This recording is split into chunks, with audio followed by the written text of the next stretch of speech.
E aí, galera? Meu nome é Leon, a Bela tá ali atrás hoje na filmagem. Dá um oi aí pra galera, amor. Oi, galera. E hoje a gente vai falar de algo muito importante. Vamos pra lousa aqui para vocês terem uma noção do que a gente vai falar. A gente vai falar sobre planejamento e estratégia. A gente vai contar para vocês um pouco do que a gente passou no ano passado, nesses últimos anos aí, que a gente estava numa situação bem complicada e a gente teve que realmente planejar e bolar uma estratégia para não sair do nosso cronograma, para não sair dos planos e objetivos que a gente estava para o momento. Óbvio que, como nem tudo são flores, a gente teve imprevistos, a gente contava com algo que a gente não pôde contar mais na época e a gente teve que reprogramar tudo. Mas eu vou dar um insight para vocês, um exemplo de como se planejar, para vocês se planejarem no mínimo uns 6 meses. Que para você começar a ter uma mudança significativa na sua vida, principalmente financeira, você não pode pensar a curto prazo, você tem que pensar em médio e longo prazo. Então vamos começar com um prazo de 6 meses. Eu vou começar exemplificando algumas coisas aqui para vocês no quadro. Primeiro, eu vou falar do que é um planejamento. Um planejamento é o que eu e a Bela faz todos os meses. A gente geralmente programa de 3 a 5, até 6, um ano, e a gente programa o que a gente vai fazer nesse período, os recursos que a gente tem, os recursos que a gente pretende ter, e faz um planejamento semestral, no mínimo semestral, para a gente poder se organizar tanto nas despesas, nas contas, na parte de alimentação, na parte de investimentos, que foi com esse planejamento que a gente conseguiu chegar a emplacar 2 terrenos em um ano só. Em um ano a gente conseguiu comprar 2 terrenos e o nosso planejamento é para 5 anos. A gente pretende, nesses 5 anos, quitar os dois. E já está construindo alguma coisa nos dois também. Então vamos começar aqui exemplificando para vocês como é que faz um planejamento mensal. Que se a gente não conseguir fazer o mensal, a gente não consegue fazer o semestral. Então a gente tem um caderno aqui, ó. Inclusive o caderno está até aqui, né, amor? A Isso. gente tem um caderno aqui, que esse é o nosso caderno. Guerreiro.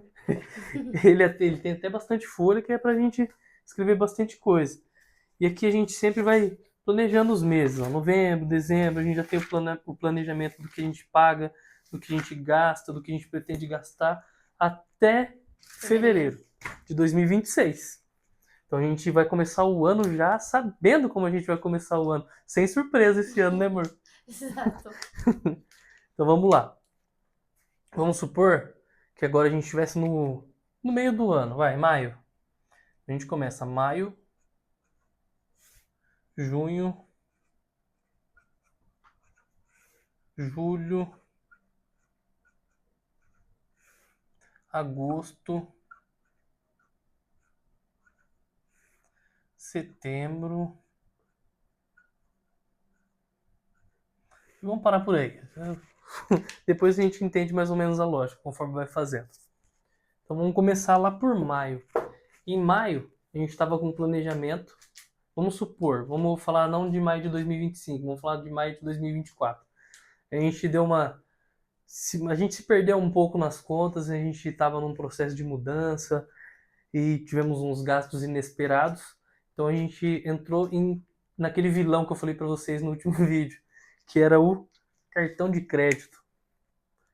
A gente entrou no cartão de crédito e a gente entrou, além do cartão de crédito, um outro vilão que eu não tinha comentado, que era o cheque especial. A gente conseguiu entrar nos dois, para você ver como é que é. Mesmo se planejando, mesmo organizando, a gente acaba entrando em algumas situações que, querendo ou não, é inesperado. O país, o Brasil, como é que tá, a gente não sabe como é que vai ser o dia de amanhã. Então a gente sempre tenta fazer uma reserva, mas às vezes a gente acaba ultrapassando isso aí. Então vamos supor que a dívida que a gente tinha lá naquela época era uma dívida de R$ 3.000, 3K, no cartão de crédito e mais 2K de cheque especial. Só que a gente tinha uma renda, exemplificando, os valores não são exatamente esses, mas para vocês terem uma ideia de como a gente fez para planejar a dívida que a gente tinha e fazer uma estratégia para sair dela. Então vamos lá. A gente tinha esses valores de dívida e na época a gente recebia 3K. Então, ou seja, a gente devia 5 e recebia 3. O que a gente fazia com esses 3? Pagava os 3 A gente pegava esse valor aqui, dos 3K, pagava os 3 do cartão de crédito, usava o cartão de crédito para quitar o cheque especial e sobrava 1.000. E desses 1.000 a gente usava os 1.000 mais os 3 contos que tava lá de novo. Então, ou seja, a gente pagava um, quitava um, aí quitava o outro, gastava de novo, porque querendo ou não, a gente tinha uma renda, a gente tinha as nossas despesas, as nossas contas que a gente tinha que pagar, as despesas mensais. Então a gente acabava entrando, cobria um santo e descobria o outro, para usar o português mais popular. Então, quando a gente viu que a gente estava nessa situação, a gente fez um planejamento. E aí que entra a parte que vocês vieram ver nesse vídeo. Então vamos lá. 5K de dívida. Supondo que a gente fosse fazer isso por um ano, que foi o que a gente demorou para sair dessa dívida. Porque é difícil, porque quando você tem um padrão de vida, aí você se acostuma com ele e você não quer sair dele. Então você acaba saindo da dívida e entrando de novo, virou aquela bola de neve. Então vamos supor que a gente estava aqui e estava pretendendo quitar essa dívida em 11 meses. Então vamos lá. Vou fazer na calculadora aqui, que de cabeça eu sou meio ruim para isso. Então 5.000 reais que a gente tinha de dívida, dividido por 11 meses, dava 454 reais por mês. E adivinha o que a gente fez? Você lembra, amor, o que a gente fez? Tá no caderno ali. Tá no Tem, caderno. tem a colinha ali. A gente pegou esse valor, que é de 454, vou arredondar para 455. De 455, e a gente colocou aqui que era a nossa meta. Mais 455. Todos os meses.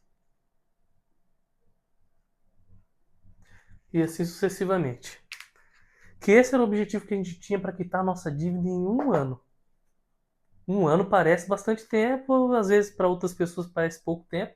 Para a gente pareceu que foi pouco, mas quando a gente começa a fazer o planejamento, aí parece que um ano parece que vira 3, de tão longo que é, que a gente estava se esforçando tanto para sair disso. Fora que aparecem imprevistos, né? Apareceram, Aparece. inclusive, alguns Aparece, a imprevistos. gente tem que reprogramar tudo. Então eu vou explicar para vocês como é que faz um planejamento, como a gente fez o nosso e depois como a gente faz quando acontece um imprevisto para replanejar. Que o que a gente tem que fazer é basicamente manter a calma.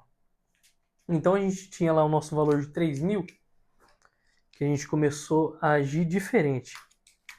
A gente recebia positivo 3K.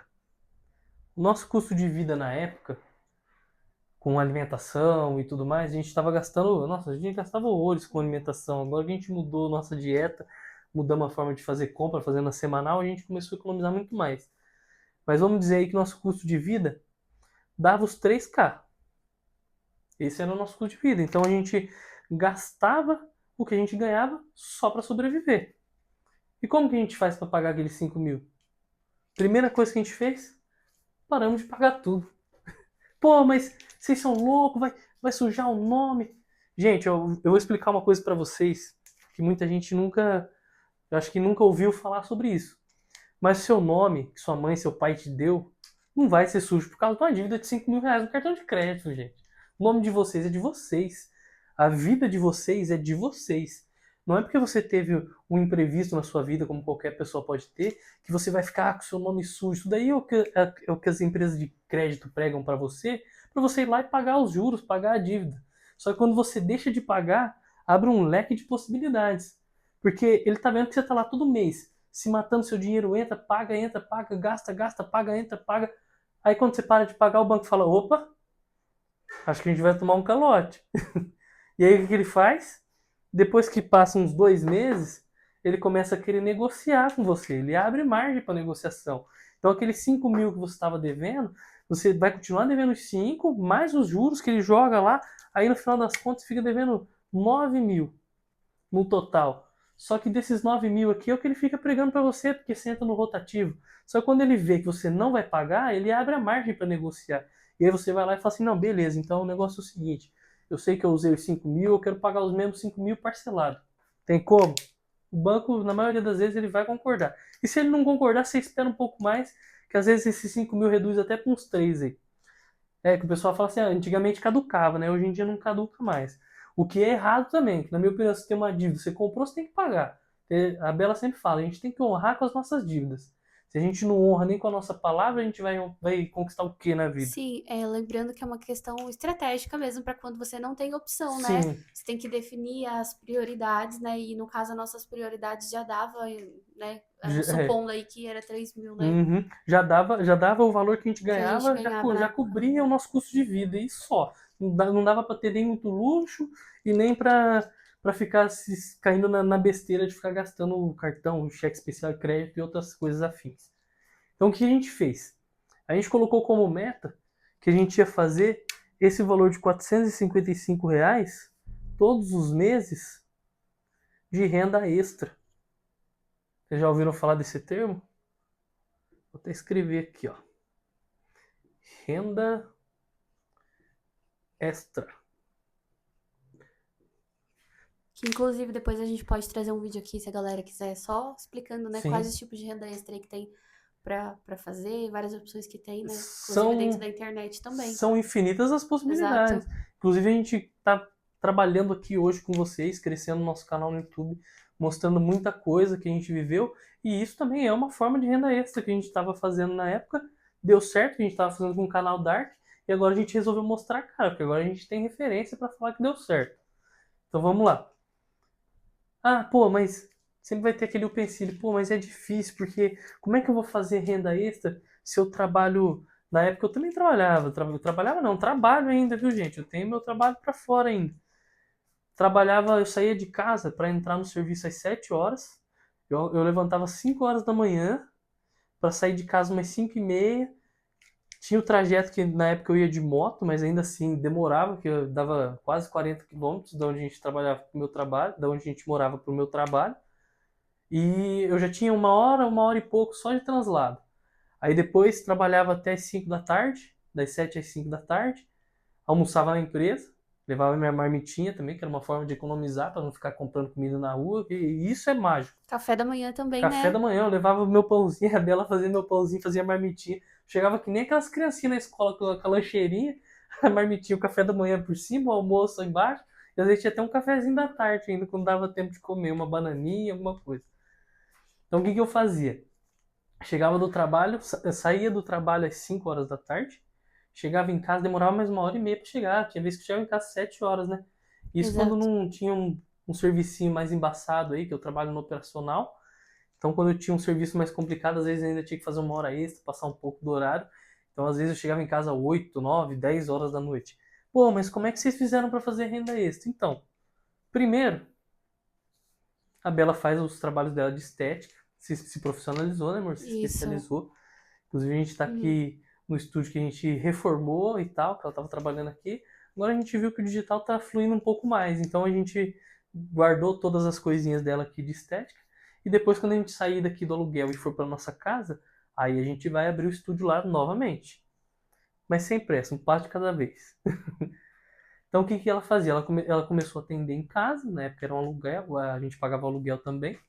E tinha um outro quarto nessa casa. A gente fez lá o estúdio, começou a surgir uma rendinha extra e tudo mais. E eu comecei a prestar os serviços de. Aquele termo que você não gosta, amor, de marido de aluguel. Marido de aluguel. Marido de aluguel não, né? A gente não aluga o marido, a gente aluga o serviço. A gente vai lá, faz um serviço de encanamento, uma tomada, alguma coisa. Eu sempre trabalhei com essas coisas, nunca tive medo do trabalho, então a gente acaba aprendendo bastante coisa. Então eu fazia esses servicinhos, um encanamento aqui, um registro, uma válvula de descarga. Se a gente não tem medo, o serviço aparece. E a gente começou no primeiro mês, se eu me lembro bem, desses 455 que a gente tinha como meta de fazer, a gente bateu quase 700? É quase isso mesmo, eu 800, lembro até foi hoje. 700 e pouco. 750 por aí, né? Aí a Lembro gente, até aí a hoje. gente falou assim, poxa vida, não é que esse negócio de renda extra dá certo? E pô, então vamos continuar fazendo a renda extra. E a gente começou a se dedicar mais na renda extra. E esse servicinho que eu fazia às vezes num sábado. Às vezes você vai num servicinho no sábado, aí um biquinho, alguma coisa, você ganha ali 100, 120. Às vezes, dependendo do serviço, se você vê que a pessoa não tem muita condição, você cobra 70, 50. Isso foi no primeiro mês, gente. Porque depois, esses clientes aqui que a gente teve no primeiro mês, chamam mais cliente. Exato. É. E aí eles começaram a te indicar, né? Sim, Não só você, como eu eles também. começaram a me indicar para fazer pequenos serviços, porque sentiram a confiança, credibilidade no serviço. E a gente sempre preza por fazer algo bem feito, igual a gente preza para trazer esse conteúdo de qualidade para vocês. Então vocês não se esquecem não de dar o like aí, se inscrever, ativar o sininho para notificação, para vocês continuarem acompanhando esse conteúdo, ó, show de bola que a gente está trazendo para vocês.